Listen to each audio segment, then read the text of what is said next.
Olá, tudo bem? Eu estou aqui na cidade de Sardes e esse local que você está vendo era o local de banhos romanos, mas do outro lado nós temos ali a sinagoga judaica, onde os judeus realizavam os serviços sagrados. Sardes era uma cidade bastante interessante, muito rica, havia muito ouro e também tinha púrpura. Inclusive a púrpura chegou a ser mais valorizada que o ouro. A cidade de Sardes tinha também, do outro lado, lá em cima na montanha, havia o templo da deusa Ártemis, ou Diana. Ou seja, Sardes representa um período da história em que parecia que as pessoas estavam vivas, mas na verdade estavam mortas. Ou seja, essa cidade chegou a ser conhecida como a cidade da morte. Sardes representa os séculos 16 e 17. É o período conhecido como a Reforma Protestante e aparece a figura de Martinho Lutero em 1517. Eu vou te mostrar um pouco mais sobre esse período da Igreja Cristã.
Todo esse monumento, essa imponência, mostra para nós a riqueza que havia em Sardes. Eles tinham muito ouro e por isso podiam construir coisas espetaculares, extraordinárias, como esse edifício que você está vendo. Mas eu fico pensando ao olhar para toda essa construção, será que essa é realmente a riqueza do homem? Claro que não. A riqueza do homem não está no ouro, nem na prata, nem nos dólares, não está nos bens materiais, no carro, na casa, não está em nada disso. A maior riqueza do homem está aqui, na palavra de Deus. Deus quer que você seja a pessoa mais rica do mundo e do universo, mas a riqueza verdadeira é ter Jesus no coração, é ter paz na alma, é ser amigo de Deus, é andar em comunhão íntima com o Pai Celestial. É isso que Deus deseja para você e para mim. Por isso, a carta de Jesus ao período de Sardes é uma carta que convida a igreja à reforma, a começar de novo, a iniciar uma nova vida com Jesus. Essa é a riqueza.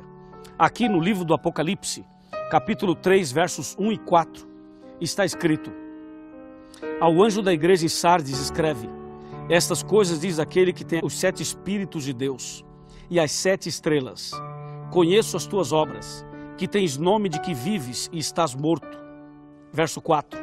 Tens contudo em Sardes umas poucas pessoas que não contaminaram as suas vestiduras e andarão de branco junto comigo, pois são dignas.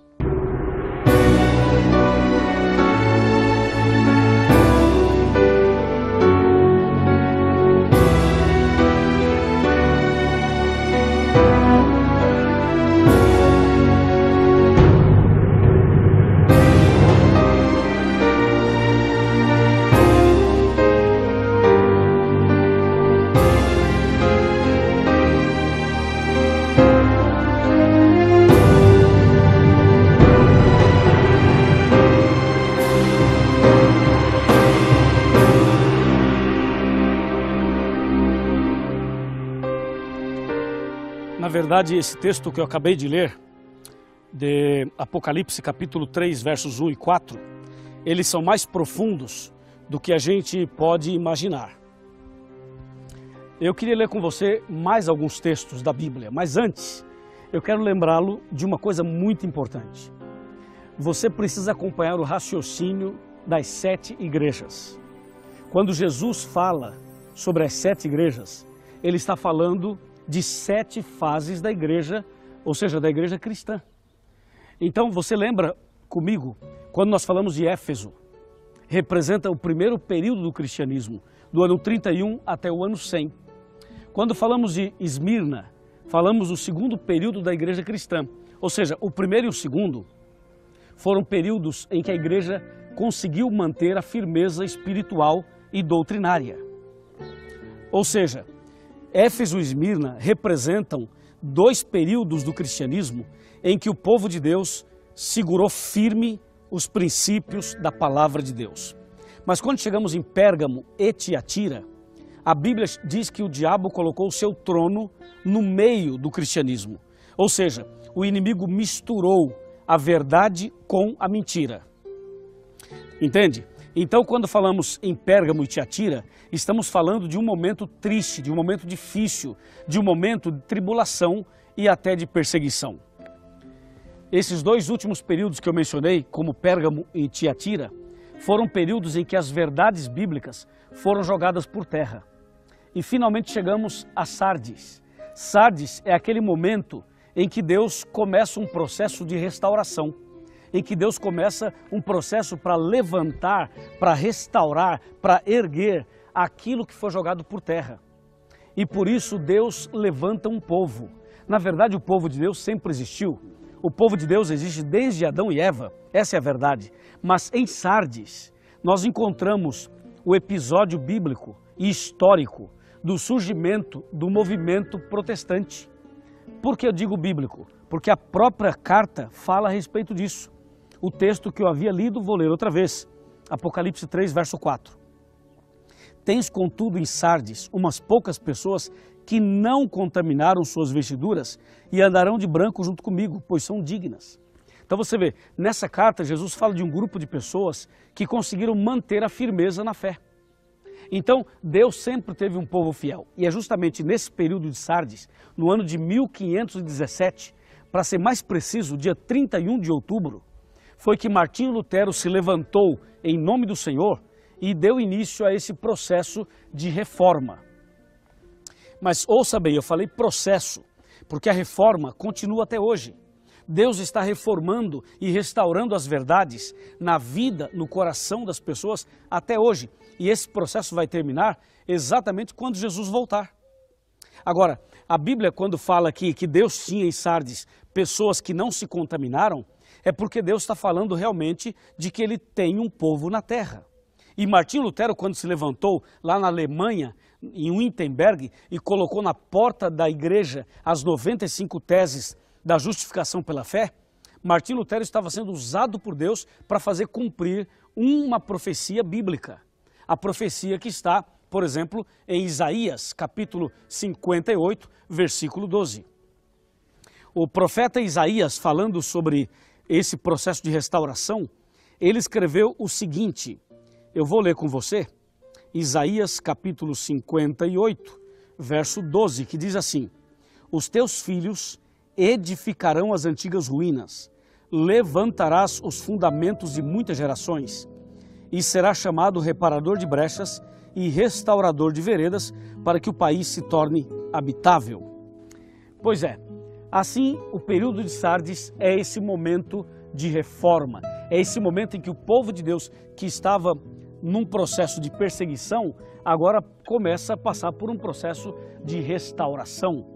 E assim Deus levanta pessoas em vários lugares, não somente Martinho Lutero, mas Deus levanta pessoas em lugares diferentes, justamente para levantar, justamente para pregar, para ensinar as verdades bíblicas da palavra de Deus. Verdades estas que haviam sido esquecidas, como está escrito em Romanos, capítulo 1, versículo 25, que diz: eles mudaram a verdade de Deus em mentira, adorando e servindo a criatura em lugar do Criador, o qual é bendito eternamente.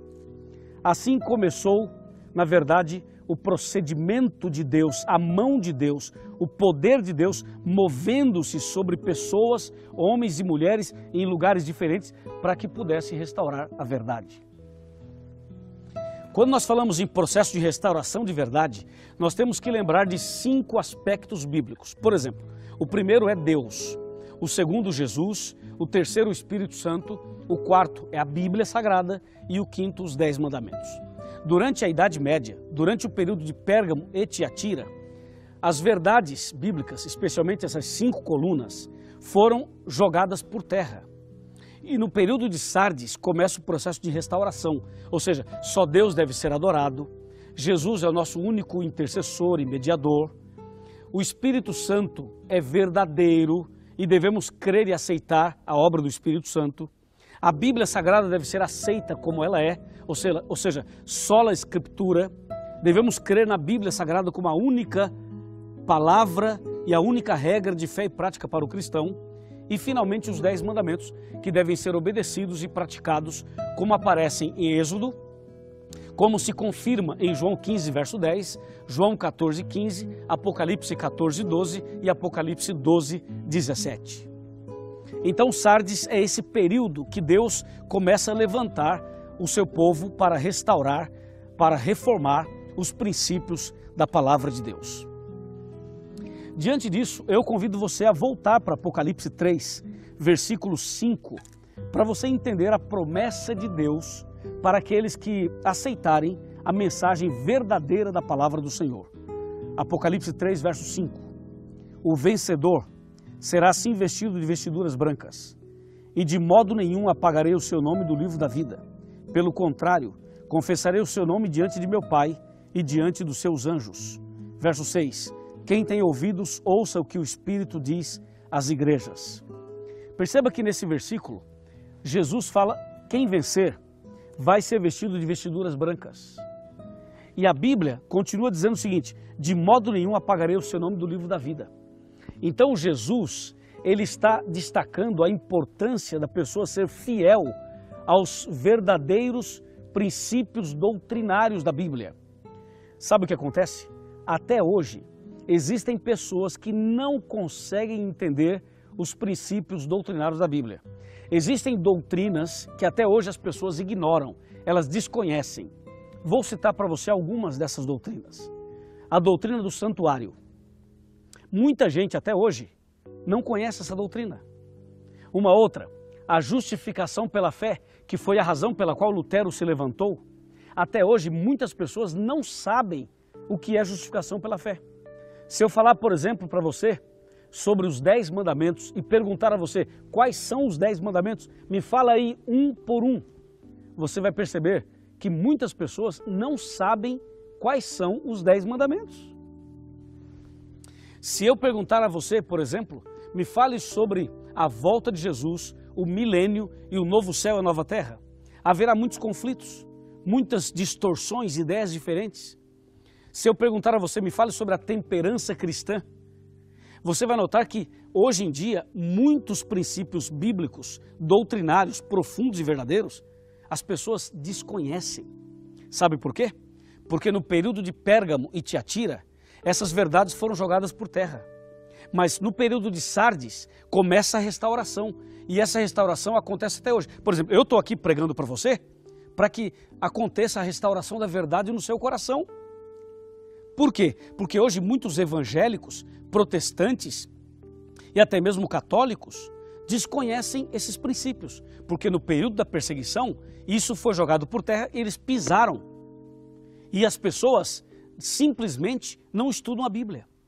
E a Bíblia Sagrada, a Palavra de Deus, chama a sua atenção para a necessidade urgente hoje de voltar, de ressuscitar, de reviver, como diz a carta que Jesus mandou para Sardes.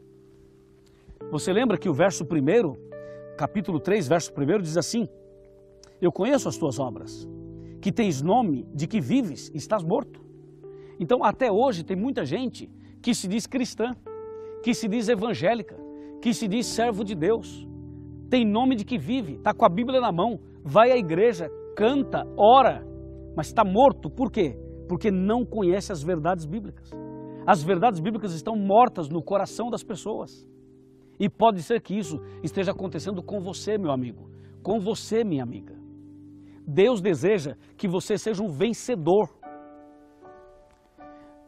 Deus quer que você seja uma vencedora, porque somente dessa maneira você poderá receber de Deus a confirmação de que o seu nome está no livro da vida. Então, venha conosco, tome a decisão de ser fiel aos princípios da Bíblia. Tome uma decisão de ter a verdade restaurada no seu coração. Diga agora mesmo para você, diga agora em oração, eu quero que a verdade seja restaurada em meu coração. Essa deve ser a sua decisão. Por exemplo, aqui onde eu estou agora, era uma piscina nos tempos da cidade de Sardes. E piscina é onde tem água. E água representa pureza, limpeza, batismo, o Espírito Santo. Você deseja hoje ter a reforma de Deus, a reforma bíblica no seu coração? Você deseja fazer parte desse movimento de Deus que é restaurar a verdade no seu coração? Você aceita essa mensagem hoje? Se você aceita, levante a sua mão aí onde você está, porque aqui de Sardes eu vou orar por você. Feche os seus olhos, vamos orar.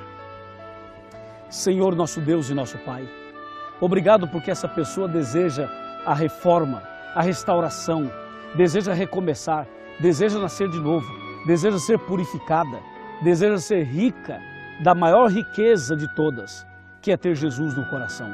Eu entrego essa pessoa em tuas mãos, no nome santo de Jesus. Amém. Que o Senhor te abençoe e te guarde. Que o Senhor faça resplandecer seu rosto sobre ti e tenha misericórdia de ti, de ti. Que o Senhor sobre ti levante o céu